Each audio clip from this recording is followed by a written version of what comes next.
નમસ્કાર, આપનું સ્વાગત છે BS9 ટીવી ન્યૂઝ ઉપર અને હું છું આપની સાથે કાજલ સુવા.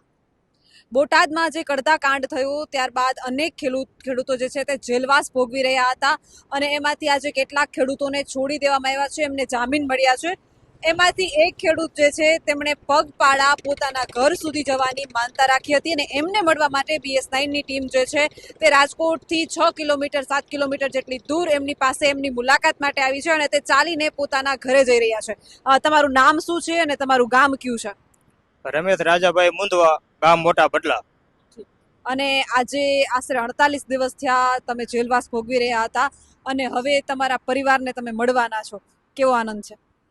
અત્યારે તો એમ થાય છે કે અમારે 11મા મહિનાની 30 તારીખ સુધી મારે એવું હતું કે જો છૂટી જાવી તો અમારે મઠ છે ગામમાં માતાજીનો, ત્યાં માતાજીના મઢે હાલીને જવાનું અને પછી ઘરે જવાનું.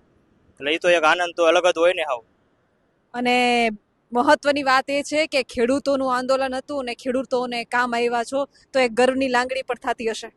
હા, ખૂબ ખૂબ. જી, અને હજુ કેટલાક એવા ખેડૂતો છે જે જેલવાસ ભોગવી રહ્યા છે, એમના પરિવારને શું કહેશો તમે?